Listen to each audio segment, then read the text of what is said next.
ना अच्छी काठर रथ ना अच्छी रथ दौड़ी पहंडी परे अटुरे विजे कले महाप्रभु श्री जगन्नाथ।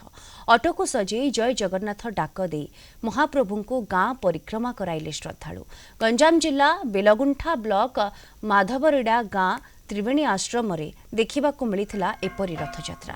काठर रथ नथिबारु प्रथमे शगड़े रथयात्रा होता।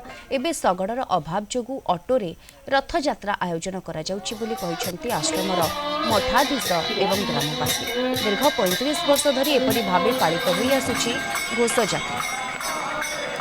सबुठ होउछि ए महाप्रभु ऑटो रे जाउछन्ती ठाकुर ठाकुर देखे में आसे सब महाप्रभु ऑटो रे जाउतो रथ जाते महाप्रभु गोटे अभाव जोगु रथ हो पारुनी आ लोकंगर भक्त मानंगर को सरकार तरफ किसी सहयोग मिलूनी भक्त मानंकर श्रद्धा भक्ति अच्छी तो ऑटो रे जाइए बुलिकी आसुचन्नी।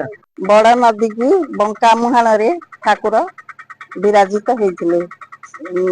ठाकुर उभलेगिरी पड़िथिले मु तांको देखिगिरी प्रभु निस्तरिली भाबी मु ठाकुर को नेगिरी ऊपर को उठाइली। एई बड़ पुओ जो आछि से पुओ आसिला साथरे कहला बाबा आ ठाकुर को नेगिरी जी बाहरी आमर आग सबड़े गाँव रे थिला सबड़ जाउथला सबड़े रथ जगन्नाथ को नौदलु वर्तमान बे सबड़ गाँव रे भागीगला वर्तमान बे डाला ऑटो आम नौजु आपण मन दया हेले गोटे रथ जदि हो पार आम जगन्नाथ आराम से गाँ बुलिक आसी पारे आम अनुरोध एतिक। दुखदायक घटना हेले मध्य आनंद मन रे कारण समस्त भक्त माने एकाठी हुअंती चाहे से काठर रथ हो चाहे से लुहार रथ हो किंतु प्रभु आसवाटा आसवे प्रभु देखा देखिए प्रभु को आगे दुख जनवाटा जनइबे प्रभु दुख प्रभु आमर दुख शुणिबे यह आमर प्रभु पाखे माने प्रणाम।